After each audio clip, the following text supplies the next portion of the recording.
our error rate in Oklahoma is 10.9%. And they're saying if we don't get that below 6%, we will have to pay the penalty, which could be $235 million a year. Could the state of Oklahoma soon have to pay a much larger price for SNAP benefits, or would thousands of Oklahomans just lose their coverage? That is the worry after new rules passed by Congress require states to reduce their SNAP program's error rate. State Auditor Cindy Byrd has been very vocal on this. She says Oklahoma's Department of Human Services needs to get the SNAP error rate down. She's even offered her department's services to help. The auditor can't audit anything in Oklahoma that they choose. They have to be either invited in or the legislature has to pass a law. Now, Speaker Hilbert is trying to pass legislation to help fix some of this, and Director Cartmell, who is new to the agency, he is making some very positive changes. Some very positive changes. So that was Cindy Byrd recently in our KOCO studios speaking about the director of the Department of Human Services, and Jeffrey Cartmell is joining us here this week. Thanks so much for being with us. We appreciate it. Also with us here, I should say with us again, Stacey Dykstra, the CEO of the Regional Food Bank of Oklahoma. Always nice to see you. Thank you for having us. Well, absolutely. We enjoy partnering with you guys in so many things, and I'm really happy that you're here right now because anytime we talk about SNAP benefits, we talk about the massive impact, Stacey, that SNAP plays in Oklahoma. We just talked about all of this because of the government shutdown and the impact. Was it 1 in 6 Oklahomans receive benefits? Yes, I believe that's about right, isn't it? About 1 in 6. I mean, it's a huge impact that this has.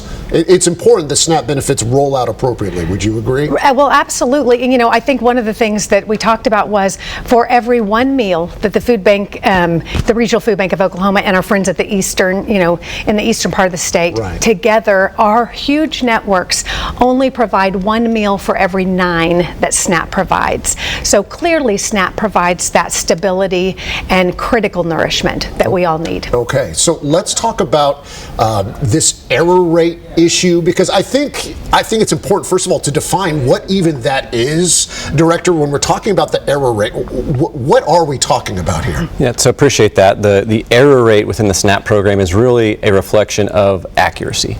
Accuracy on eligibility determinations and overall benefit determinations. It is done monthly internally by the agency. We have a quality control team that takes a sample of the SNAP cases that were approved in any given month. Of that, they look at, did we make overpayments? Did we make underpayments? Were people ineligible that we said were eligible? After we make that determination, the federal government also plays a role. So we do the initial assessment, the initial evaluation, and then the federal government, our federal partners, come in on the back end and also do a review of the work that we have done. And are they looking at sample rates as well? They're not looking at every single case, but if I understand that correctly, you're grabbing a certain percentage of them to review, and the federal government does the same? Correct. They review, so there's a random sample that's selected that we take the first look at, come up with our initial determination on that error. Then we provide that information to the federal partners, and they review the same cases in the same sample set that we reviewed to verify, yes, the state got it right, or no, we disagree and the state got it wrong, and we're going to modify the error rate based on that. So the state auditor mentioned a 10.9% error rate, and the goal that Oklahoma has to get down to is below 6%, which I don't know if that's a large delta or not. It's a small number, but it feels like it would be, because you're almost having to cut it nearly in half of what it is right now. So why are we at 10.9%? So when you look nationally over the last decade, most states have seen a steady increase in their error rate, and it's been driven by a variety of factors. I think the shutdown and the pandemic changed eligibility. I think we changed our processes and the way we did things. And to be fair, I don't know that error rate, while it has always been important, wasn't the most important thing for most states, not just Oklahoma, but for other states as well. Obviously, with the Congress last year passing the One Big Beautiful Bill, error rate is the focus of our division. Every time I talk with our leadership in the division that administers SNAP, every time I'm in the field talking with staff that work in those offices that help those clients get those benefits, it is at the forefront of everybody's mind, and it has been for well over a year when we started developing a plan to lower the error rate in Oklahoma. All right, so what are the changes that are going to be needed in order to get it down lower? The auditor mentioned changes that have already been made under your leadership. I know you haven't been, a little over a year you've been in this position. What are the changes that are going to make a difference here? Yeah, so it's going to be a multi-pronged approach, and it's going to take time. If I had it my way, we would snap our fingers and the error rate would be below 6%. Unfortunately, it will take time. We are seeing results, but I think the three main areas are going to be utilizing technology to help verify decisions we're making on the back end. Are people eligible? Are they eligible for the amount we're giving to them? So there's a technology component. There's also a training component. So we have overhauled our training for the staff that work in that division. What was previously a 4 to 6 week training is now a 15-week training program that is over a period of months. It's very hands-on and experiential. We just graduated our first cohort of that new trained staff last month. Okay. They are everyone in the agency, but really, especially those new staff, they're just so fired up to fix this problem for the state of Oklahoma and address the issue. The other piece of that is just looking at our processes and procedures, right? Like, systems give you the results that the systems are built to give you, and so making sure that within our own internal processes, within our internal procedures, we have abilities and benchmarks in there to make sure that quality is built in.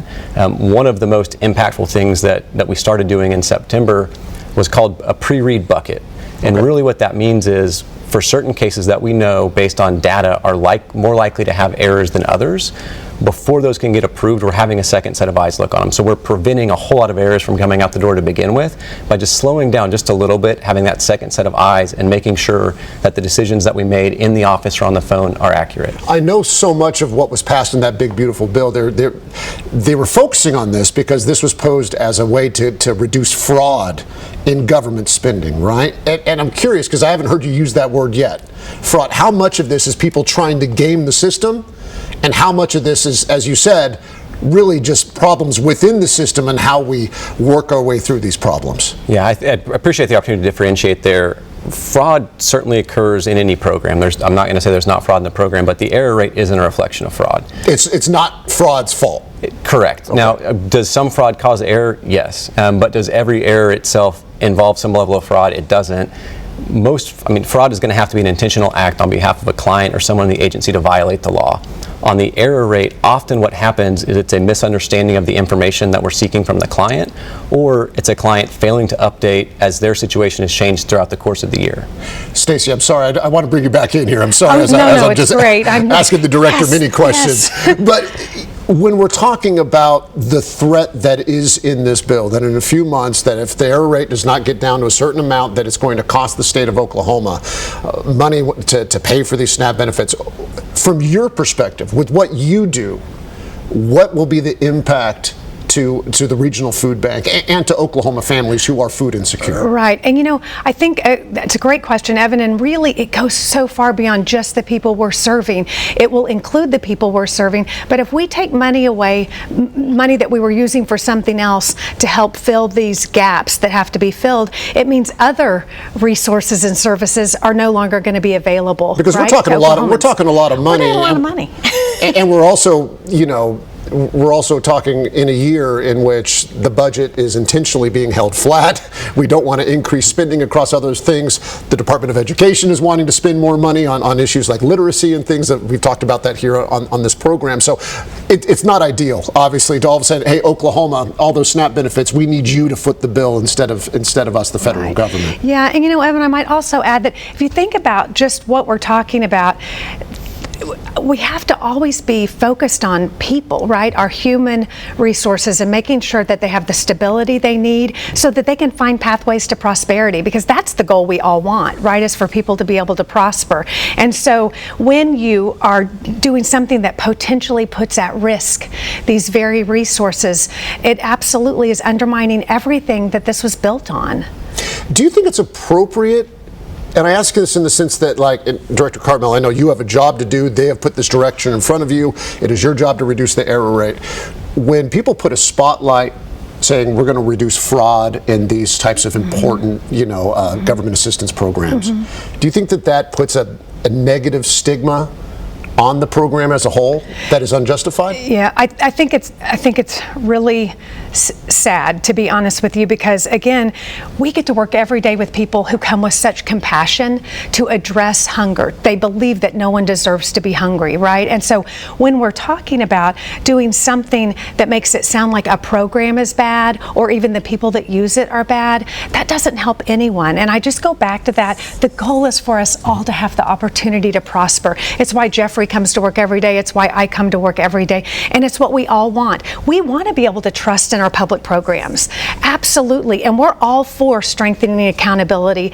Absolutely. But we also have to make sure that people have access to these resources, and they should not suffer because of this, right? We should just work hand in hand to make sure we do better on both ends. So Director Cartmel, the state auditor, as she mentioned, she said, my office is available. I'm happy to step in. They have to invite me, though, to step in and offer any sort of assistance, maybe some extra guardrails. Is that something that you anticipate DHS doing or needing? Is that sort of assistance necessary right now? So, and I appreciate the auditor reaching out before the press conference a few weeks ago to have a conversation about this. Look, it is such a critical issue for the state to get right that from my seat, we're not going to turn away anyone who's able and willing can help solve the issue for the state of Oklahoma. We sent some correspondence back to the auditor last week trying to get a better understanding of what is the experience and expertise that her team could provide, because again, if it's a value add and can help amplify the work we're already doing, absolutely we would love her team to come in and help us. We're just trying to figure out what exactly that would look like. So what's the biggest challenge you think going forward? You laid out, the three things that you guys are doing right now. What's going to be the hardest thing to actually follow through and succeed in? So I think the hardest thing is going to be to stay focused on what we've committed to doing and not get distracted by new technology or a new vendor or a new program or new leadership. I mean, you've had many jobs. You're probably not going to be DHS director forever. Yeah. So, I mean, are the changes that you're making, is this something that can last from leader to leader, you think? I think it can, because it's not changes that I'm making.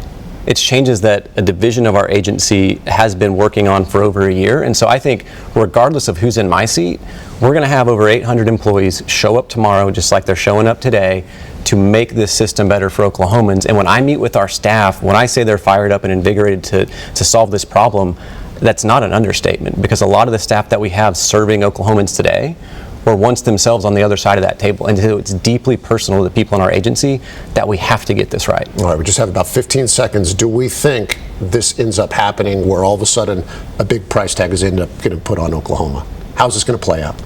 I don't pretend to predict what's going to happen. I'm very high on and optimistic on the changes that we've made and the improvements that we're seeing in the program. All right. Jeffrey Cartmel, we appreciate you being here. Stacey Dykstra, thanks so much for being here as well. Always good to have you.